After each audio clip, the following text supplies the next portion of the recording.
ఒకవేళ పిల్లాడు కరెక్ట్‌గా నార్మల్‌గా మాట్లాడుతున్నాడని మనకెలా తెలుస్తుంది? ఎవరితో మాట్లాడుతున్నారు వాడికి అర్థమవుతుందా? దానికి మీనింగ్ ఉందా? ఆ మాట్లాడేది purposeful and within the situation ఉందా లేదా? ఇది rule of a basic speech. కొంతమంది పిల్లలను చూస్తే ఎక్కువ ఎవరితో ఇంటరాక్ట్ అవ్వరు. ఎక్కువ మాట్లాడరు. ఎవరైనా ఏదైనా చెప్పినా వాళ్ళకి అంత ఈజీగా అర్థం కాదు. సో ఈ ప్రాబ్లమ్‌ని ఏమంటారు? ఫస్ట్ మీరు చెప్పిన ఫీచర్స్‌లో ఎక్కువ ఆటిజం ఫీచర్సే ఉన్నాయి. ఆటిజం అంటే ఏంటి?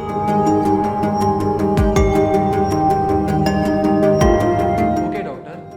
ఈ ఆటిజం ఇంకా స్పీచ్ డిలేని మనం డయాగ్నోస్ చేయొచ్చా? ఎర్లీగా ల్యాబ్ సైడ్ నుంచి చేసే డయాగ్నోస్టిక్స్ టెస్ట్ చాలా తక్కువ. కొన్ని కేసెస్‌లో ఉంటాయి but otherwise very rare. But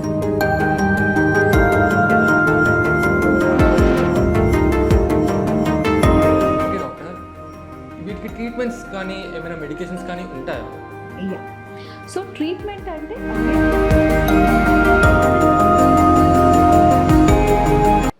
hello everyone, ఎలా ఉన్నారు? నేను మీ Varun from the health expert. Guys, మన జీవితంలో most important and sensitive period మన చైల్డ్హుడ్.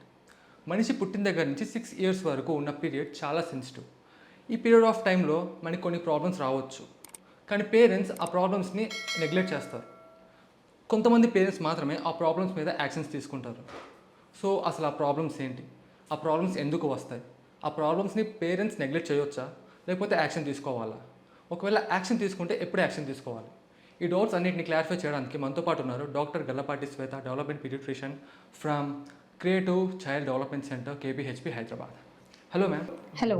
డాక్టర్, బేసిక్గా పిల్లలు వాళ్ళ వయసుకు తగ్గట్టు మాట్లాడలేరు, అంటే లేట్గా మాట్లాడుతున్నారు వాళ్ళ ఏజ్కి సంబంధం లేకుండా. సో ఈ ప్రాబ్లమ్ని అసలు ఏమంటారు? సో ఫస్ట్ ఏజ్కి తగ్గట్టు మాట్లాడుతున్నారా, ఏజ్కి తగ్గట్లు మాట్లాడట్లేదా అనేది ఏంటి అంటే బై ఫస్ట్ 1 ఇయర్ అయిపోయేసరికి అమ్మ నాన్న పిలవాలి కంపల్సరీగా. 2 ఇయర్స్ అయిపోయేసరికి 2 మాటలు కలిపి చెప్పాలి. అమ్మ బిస్కెట్, బిస్కెట్ ఇవ్వు. 3 ఇయర్స్ థర్డ్ బర్త్డే అయిపోయేసరికి అమ్మ బిస్కెట్ ఇవ్వు. ఇలా 3 మాటలు కలిపి చెప్పాలి. ఒకవేళ ఈ రూల్ ఫాలో అవ్వగా 1 ఇయర్కి 1 వర్డ్, 2 ఇయర్స్కి 2 వర్డ్స్, 3 ఇయర్స్కి 3 వర్డ్స్ సెంటెన్స్ చేయలేకపోతే కనుక that's an absolute speech delay. And దాంతోపాటు మమ్మీ బిస్కెట్ అనలేడు, అమ్మ అని చెప్పలేడు, పిలవలేడు, నన్ను పేరెంట్స్ని అడ్రస్ చేయడు అంటే వాడంతకు వాడు అమ్మ నాన్న అని పిలుచుకుంటాడు, కానీ నన్ను మమ్మీని చూసి అమ్మ అనలేదు, నాన్నని చూసి నాన్నని సంబోధించలేడు అంటే కనుక అది అబ్సల్యూట్గా స్పీచ్ డిలే. ఎంత పెద్ద వాక్యం చెప్పినా, ఎన్ని రైమ్స్ చెప్పగలిగినా ఒకవేళ అడ్రసింగ్ ఆఫ్ ద పేరెంట్స్ చేయలేకపోతే కనుక that's an absolute sign of speech delay. So ఈ స్పీచ్ డిలేలో ఏమైనా కేటగిరీస్ ఉంటాయా? యా. సో స్పీచ్ డిలే అంటే బ్రాడ్గా అది స్పీచ్ డిలే అయినా కానీ మనకి కొన్ని కేటగిరీస్ ఉంటాయండి. అది ఏంటి అంటే స్పీచ్లో ఏంటి ప్రాబ్లం? వినపడట్లేదు కాబట్టి రెస్పాండ్ అవ్వట్లేదా, లేకపోతే స్పీచ్ క్లారిటీ లేదా, అంటే ఓన్లీ మమ్మీ డాడీకి అర్థమవుతుంది, మాకు కూడా ఒక్కొక్కసారి అర్థం కాదు, కానీ బయట వాళ్ళకైతే అస్సలే అర్థం కాదు మా బాబు మాట్లాడేది. లేదు అంటే కొన్నిసార్లు మాటలమే మాట్లాడతాడు, రైమ్స్ అయితే చెప్తాడు, కాకపోతే సెంటెన్సెస్ చెప్పలేడు. దీన్ని ఐసోలేటెడ్ స్పీచ్ డిలే అన్నము. దీన్ని సిచ్యువేషనల్ స్పీచ్ డిలే అంటాం. ఐసోలేటెడ్ స్పీచ్ డిలే అంటే బాబు పిలిస్తే పలుకుతాడు, కళ్ళు ఐ కాంటాక్ట్ మంచిగా ఇస్తాడు, ఏదైనా చెప్పాలి వాడికి అది కావాలి అంటే ఇలా చూపిస్తాడు, రా పో వద్దు ఇవన్నీ చెప్తాడు అంటే ఓన్లీ స్పీచ్ డిలే ఉంటుంది కాబట్టి ఐసోలేటెడ్ స్పీచ్ డిలే. కాకదు మా బాబుకి అర్థం కాదు, వినిపిస్తుంది కానీ అర్థం కాదు, రెస్పాండ్ అవ్వడు అంటే అది స్పీచ్ డిలే కింద కాదు, సోషల్ డిజార్డర్ కిందకు వస్తుంది. ఓకే డాక్టర్, మాకు అర్థమైంది. ఇంకా ఒకవేళ పిల్లాడు కరెక్ట్గా నార్మల్గా మాట్లాడుతున్నాడని మనకి ఎలా తెలుస్తుంది? అంటే తన వయసుకు తగ్గట్టు నీట్గా నార్మల్గా మాట్లాడుతున్నాడు అనేది ఎలా తెలుస్తుంది? సో మీరు రూల్ ఆఫ్ ఎ స్పీచ్ ఉంటుందండి. యాక్చువల్లీ స్పీచ్ వేరు, కమ్యూనికేషన్ వేరు. పేరెంట్స్ ఫస్ట్ రికగ్నైజ్ చేయాల్సింది అదే. స్పీచ్ అంటే మీ నోట్ల నుంచి వచ్చే ప్రతి సౌండ్, ఎనీ సౌండ్ మీరు ప్రొడ్యూస్ చేస్తే స్పీచ్. కమ్యూనికేషన్ అంటే ఎదురు వాళ్ళకి అది ఎంతవరకు అర్థమవుతుంది అనేసి. అంటే ఇప్పుడు నేను కొరియాలో మాట్లాడితే దట్స్ మై స్పీచ్, బట్ అది నేను I don't make a meaning, so it's my communication అవ్వదు. సో కమ్యూనికేట్ అవ్వడానికి ఐడియలీ స్పీచ్ అని చెప్తే 3 రూల్స్ ఉంటాయండి. ఐఎంపి. ఐ అంటే ఇంప్లైడ్, మనం ఎవరితో మాట్లాడుతున్నాము అనేది కరెక్ట్గా తెలుసు. ఇప్పుడు suppose Jack and Jill went up the hill అని బాబు మాట్లాడుకుంటున్నాడు అంటే అది వాడు స్పీచ్. లాంగ్వేజో కమ్యూనికేషనో కాదు, ఎందుకంటే అది ఎవరికి చెప్తున్నాడు, ఇంప్లైడ్ కాదు. Next thing meaningful. Yeah, this Jack and Jill went up the hill has a meaning, but దా బా డా అంటే దీనికి మీనింగ్ లేదు, it's a meaningless thing. Third thing is purposeful. Purposeful అంటే ఇప్పుడు ఈ సిచ్యువేషన్లో ఇది మాట్లాడడానికి పర్పస్ ఉందా అంటే, అమ్మా అని పిలిచినప్పుడు నేను నిన్నే పిలవాలనుకుంటున్నాను, నాకు నీతోనే అవసరం ఉంది అనేది ఒక పర్పస్. లేదు బిస్కెట్ ఇవ్వు అంటే దానికంటూ ఒక పర్పస్ ఉంది. సో మీకు కమ్యూనికేషన్, మీనింగ్ఫుల్ స్పీచ్ కానీ కమ్యూనికేషన్ కానీ ఉన్నప్పుడు ఐఎంపీ ఇస్ అ రూల్. ఎవరితో మాట్లాడుతున్నారు వాడికి అర్థమవుతుందా, దానికి మీనింగ్ ఉందా, ఆ మాట్లాడేది purposeful and with in the situation ఉందా లేదా అనేది, ఇది rule of a basic speech. Okay ma'am, కొంతమంది పిల్లలను చూస్తే ఎక్కువ ఎవరితో ఇంటరాక్ట్ అవ్వరు, ఎక్కువ మాట్లాడరు, ఎవరైనా ఏదైనా చెప్పినా వాళ్ళకి అంత ఈజీగా అర్థం కాదు. సో ఈ ప్రాబ్లమ్ని ఏమంటారు? సో మీరు చెప్పిన ఫీచర్స్ గురించి చెప్పాలంటే ఇలా డయాగ్నోస్టిక్గా ఇది కంపల్సరీ ఆటిజం అని మనం అనట్లేదు, బట్ స్టిల్ మీరు చెప్పిన ఫీచర్స్లో ఎక్కువ ఆటిజం ఫీచర్సే ఉన్నాయి. ఆటిజం అంటే ఏంటి, ఆటోస్ అంటే ఆటో అంటే వాళ్ళకి ఓన్లీ వాళ్ళ మీద మాత్రమే ఇంట్రెస్ట్ ఉండడం. వాళ్ళ మీదే ఇంట్రెస్ట్ ఉంటే పక్కన వాళ్ళు ఏం మాట్లాడుతున్నారు అని పట్టించుకోరు. వాళ్ళు నన్ను పిలుస్తున్నారు కదా, యూజువల్గా 2 సంవత్సరాలు వచ్చేసరికి 100% of the times name call response ఉండాలి. అంటే 6 మంత్స్కి బేబీ ఇంట్లో వాళ్ళు పిలుస్తుంటే రిచా అనుకోండి, నేమ్ రిచా అంటే పేరెంట్స్ మమ్మీ పప్పా పిలుస్తున్నప్పుడు ఒక్కొక్కసారి ఇలా తిరిగి చూస్తారు, ఒక్కొక్కసారి చూడకపోవచ్చు. సెకండ్ బర్త్డే అయిపోయేసరికి 100% name call response on first attempt. అంటే ఒక అడల్ట్ ఎలాగైతే నేమ్ కాల్ ఎవరైనా పిలిస్తే టక్కుని తిరిగి చూస్తారో అలాగా ఒక 2 years బేబీకి కంపల్సరీగా రావాలి. రాలేదు, వాడు ఆక్యుపై అయిపోతున్నప్పుడు, టీవీ చూస్తున్నప్పుడు, డ్రాయింగ్ వేసుకుంటున్నప్పుడు ఎన్నిసార్లు పిలిచినా పలకడు, వాడికి ఇష్టం ఉన్నప్పుడు చెప్తేనే వాడు పలుకుతాడు అంటే అది sign of poor socialization, first sign of autism.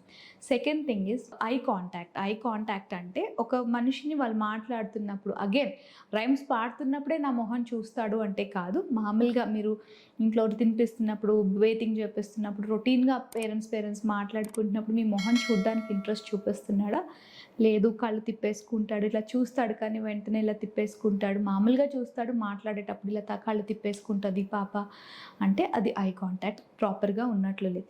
ఇవి 2 మనకి సైన్స్ ఆఫ్ పువర్ సోషలైజేషన్. ఇది దీంతో పాటు స్పీచ్ డిలే ఉంటే కనుక అది definitely autism. Okay ma'am, autism అంటే అది ఎలా వస్తుంది అసలు? ఆటిజంకి 90% మనకి ఇది రీజన్ అది రీజన్ అని చెప్పడానికి 90 కాదు అట్లీస్ట్ 70% మనకి రీజన్ ఉండదండి. అంటే దీనివల్ల ఆటిజం వచ్చిందా, లేకపోతే జెనెటిక్గా ఏదైనా జరిగితే ఆటిజం వచ్చిందా, అది మనం చాలా it's very really difficult to find out what is the cause.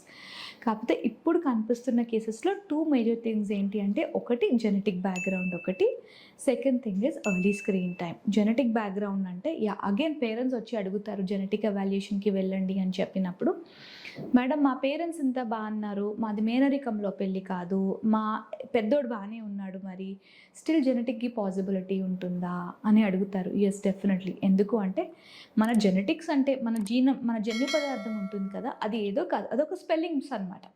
So ఆ స్పెల్లింగ్ మిస్టేక్స్ మన ఎన్సిస్టర్స్కో, మన పేరెంట్స్కో, గ్రాండ్ పేరెంట్స్కో జరిగితేనే మనకి పాస్ ఆన్ అయ్యే వాటికంటే ఆటిజంకి సంబంధించిన జెనెటిక్ ఇష్యూస్లో ఆ పర్టికులర్ చైల్డ్లో స్పెల్లింగ్ మిస్టేక్స్ అవ్వడానికి this a higher chance.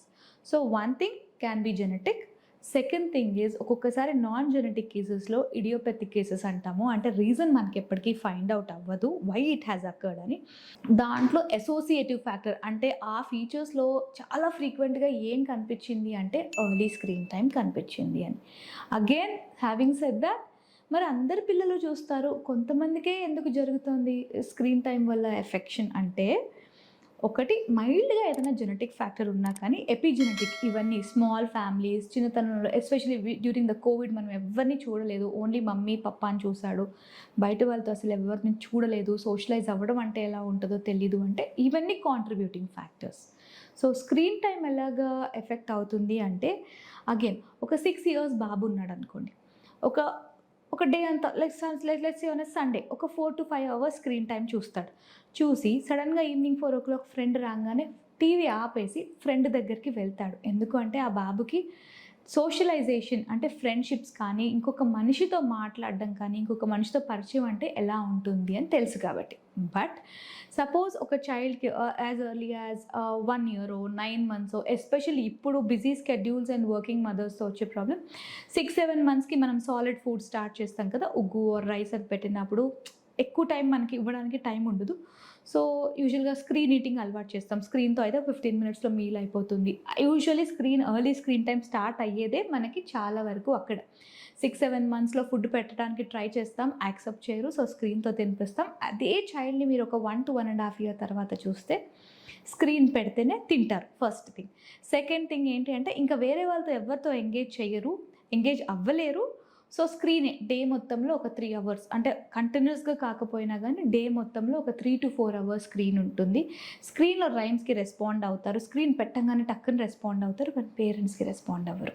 Okay, అది ఏంటి అంటే స్క్రీన్ ఒక 3 మంత్స్ బేబీ ఉన్నాడు అనుకోండి, ఒకటే రిక్వైర్మెంట్ ఏంటి, పొట్టు నిండితే చాలు. 8 మంత్స్ 9 మంత్స్ వచ్చేసరికి వాడి పొట్ట నిండి వాడి పాటీ ఏరియా అది క్లీన్ పెడితే ఈజ్ హ్యాపీ. ఎంగేజ్ అవ్వడం అనేది యూజువల్లీ 1 to 1.5 ఇయర్ మధ్యలోనే వస్తుంది ఏ చైల్డ్కైనా. బట్ ఈ 1 to 1.5 ఇయర్ మధ్యలో అమ్మ నాన్న కేర్ టేకర్ ఎవరితో అయినా ఎంగేజ్ అవ్వాలి అంటే బాబు ఆర్ పాప సైడ్ నుంచి ఏ బేబీకిను 1 to 1.5 ఇయర్ మధ్యలో లాంగ్వేజ్ ఎక్కువ డెవలప్ అవ్వదు. బట్ స్టిల్ ఎస్, నో, ఇంకా, చాలా, దా ఇది ఏదో ఒక ఫామ్లో బాబు ఆర్ పాప కమ్యూనికేట్ చేయడానికి ట్రై చేస్తారు మనం ఆ టైంలో ఎంగేజ్ చేస్తే. అంటే నేను ఎందుకు కమ్యూనికేట్ అవ్వాలి, కమ్యూనికేట్ చేస్తే ఏంటి, ఫోర్స్ ఆఫ్ కమ్యూనికేషన్ ఉంటుంది. So that is the reason why we say screen time వల్లనే జరిగింది అని చెప్పేదానికంటే 90% అసోసియేషన్ స్క్రీన్ టైంతో కనిపిస్తుంది. ఎర్లీ స్క్రీన్ టైంతో, especially under 2 years screen time introduce చేసిన పిల్లల్లో ఆటిజం అనేది చాలా ఫ్రీక్వెంట్గా కనిపిస్తుంది. ఓకే డాక్టర్, ఈ ఆటిజం ఇంకా స్పీచ్ డిలేని మనం డయాగ్నోస్ చేయొచ్చా? చాలామంది parents is a common question, MRI చేస్తే తెలిసేదా మాకు చిన్నగా ఉన్నప్పుడే అని అడుగుతారు. సో ఇది స్ట్రక్చరల్ అబ్నార్మాలిటీ కాదండి, బ్రెయిన్లో ఏదో పెద్ద స్ట్రక్చర్ పోయింది లేకపోతే ఏదో డిఫరెంట్గా ఉంది కాబట్టి జరిగింది అన్నట్లు కాదు. సో డయాగ్నోస్టిక్ టెస్ట్ అంటే ల్యాబ్ సైడ్ నుంచి చేసే డయాగ్నోస్టిక్ టెస్ట్ చాలా తక్కువ, కొన్ని కేసెస్లో ఉంటాయి, but otherwise very rare. But కొన్ని ఎర్లీ ఫీచర్స్ మాత్రం ఉంటాయి. బట్ కొంచెం పెద్దగా అరౌండ్ 2 to 2.5 ఇయర్స్కి డయాగ్నోస్టిక్ ఎవాల్యుయేషన్ ఉంటుంది. అంటే అగైన్ సైకలాజికల్ టెస్టే ఉంటాయి, మోర్ లైక్ ఆ పేరెంట్ చైల్డ్ని అబ్జర్వ్ చేసి డయాగ్నోస్ చేయడము, చైల్డ్ పేరెంట్స్ నుంచి కొన్ని క్వశ్చన్స్ తీసుకొని చైల్డ్ పర్ఫార్మెన్స్కి కొన్ని క్వశ్చన్స్ ఇచ్చేసి those are the diagnostic test. ఏది రేడియోలాజికల్ టెస్టో లేకపోతే ఎక్స్రేనో బ్లడ్ టెస్టో చేసి మనం ఆటిజంని డయాగ్నోస్ చేయలేము. ఓకే డాక్టర్, వీటికి ట్రీట్మెంట్స్ కానీ ఏమైనా మెడికేషన్స్ కానీ ఉంటాయా? Only treatment that is available is therapy. Therapy అంటే ఏంటి అంటే థెరపీ కూడా ఎక్కడి నుంచో రాదు. ఒక చైల్డ్ని చిన్నగా ఉన్నప్పటి నుంచి వాడు పెద్దగా అయ్యాలి. ఎస్పెషలీ 3 ఇయర్స్కి వాడు ఇలా చెయ్యాలి, 4 ఇయర్స్కి వాడు ఇలా ఆడతాడు, 5 ఇయర్స్కి వాడు ఇలా ఆడతాడు, లేకపోతే 3 ఇయర్స్ ఇలా మాట్లాడాలి, 4 ఇయర్స్ ఇలా మాట్లాడాలి. సో థెరపీ అంటే ఏం లేదు. ఇప్పుడు చైల్డ్ 3 ఇయర్స్ వచ్చాడు అనుకోండి, వాడికి స్పీచ్ అసెస్మెంట్ చేస్తాం అనుకోండి, వాడు 1.5 ఇయర్ లాగానే మాట్లాడుతున్నాడు, కానీ వాడు మాట్లాడాల్సింది 3 ఇయర్స్ లోపల. సో ఈ 1.5 ఇయర్ నుంచి 3 ఇయర్స్ స్పీచ్ మధ్యలో మనం ఏమేం మైల్ స్టోన్స్ మిస్ అయ్యాం? ఆబ్జెక్ట్ నేమింగ్ మిస్ అయ్యామా, పేరు తిరిగి పలకడం మిస్ అయ్యామా, నువ్వు నేను అనడం మిస్ అయ్యామా, ఏదో చూసి అది థెరపీ సెషన్స్లో దాన్ని నేర్పిస్తారు విత్ డిఫరెంట్ టెక్నిక్స్. థెరపీ కూడా ఎక్కడి నుంచో రాదు. ఒక చైల్డ్ నార్మల్గా డెవలప్ అవ్వడానికి ఏమేమి మిస్ అయ్యాడో అవన్నీ థెరపీలో నేర్పిస్తాం. బిహేవియర్ థెరపీ అయినా సరే, స్పీచ్ థెరపీ అయినా సరే. Occupational therapy is one more option where children hyperactive ఉన్నారు, ఐ కాంటాక్ట్ అస్సలు లేదు, లేకపోతే ఈ చిల్డ్రన్కి ఆటిజం ఉన్నప్పుడు చాలాసార్లు వాళ్ళకి పట్టుకోవడానికి రాదు, 2-3 ఇయర్స్ వచ్చినాక కూడా బటన్స్ తీయడానికి రాదు, లేకపోతే బ్యాలెన్స్ ఇష్యూస్ ఉంటాయి విలేజ్లో చాలా వరకు, అండ్ మోస్ట్లీ సెన్సరీ ఇష్యూస్ కూడా ఉంటాయి. సెన్సరీ ఇష్యూస్ అంటే టీవీ మిక్సర్ గ్రైండర్కి భయపడతారు, పప్పన్నం పెరుగన్నం లాగా తడి వస్తువుని మా బాబు ముట్టుకోడు, ఇలా ఇలా అనేస్తాడు. స్పూన్తో అయితే ఓకే, కానీ చేత్తో తినడు. మూతి చుట్టూ కొంచెం అడిగినా వాడు అసలు టచ్ చేయడు, ఎప్పుడు కదులుతూనే ఉంటాడు, లేకపోతే వస్తువుని ఇలా కార్నర్ నుంచి చూస్తాడు, వస్తువులు తిప్పి తిప్పి కళ్ళు తిప్పి చూస్తాడు. ఇలాంటివన్నిటికీ occupational therapy is a cause. Again occupational therapy is an answer. Again medications ఎప్పుడు యూస్ చేస్తాము అంటే extreme cases where there severe anxiety కానీ, లేకపోతే 4 ఇయర్స్ తర్వాత ఆటిజంతో పాటు మనకి ADHD ఫ్రీక్వెంట్గా కనిపిస్తుంది అలాంటి కేసెస్లో. అండ్ కొన్ని బ్రెయిన్కి సపోర్టింగ్ ఫ్యాక్టర్స్, గ్రోత్ ఫ్యాక్టర్స్ ఉంటాయి. అలా మీరు జనరల్గా మల్టీవిటమిన్స్ అలాగా స్టిమ్యులేట్ చేస్తాయో బ్రెయిన్కి సంబంధించిన కొన్ని గ్రోత్ ఫ్యాక్టర్స్ ఉంటాయి. ఇవన్నీ అడిషనల్, ఈ మెడికేషన్స్ అంతా additional. But core features of autism ఏవైతే ఉంటాయో, అంటే ఈ మెడిసిన్ వేసుకుంటే ఆటిజం తగ్గిపోతుంది అన్నట్లు ఏ మెడికేషన్ కూడా ఉండదండి. It's only the therapy. Okay guys, విన్నారు కదా డాక్టర్ గల్లపాటి శ్వేత గారు ఏం చెప్పారో. సో మీకు ఏమైనా డౌట్స్ ఉంటే కమెంట్ సెక్షన్లో కమెంట్ చేయండి. ఇంకా మీకు ఈ వీడియో ఇంట్రెస్టింగ్ అనిపిస్తే please like, share and subscribe to our channel. This is Varun signing out from the health expert. ఈ వీడియో కనుక మీకు నచ్చినట్లయితే లైక్ చేసి, షేర్ చేసి, కామెంట్ చేయండి. మా ఛానల్ని సబ్స్క్రైబ్ చేయడం మాత్రం మర్చిపోకండి. Thanks for watching.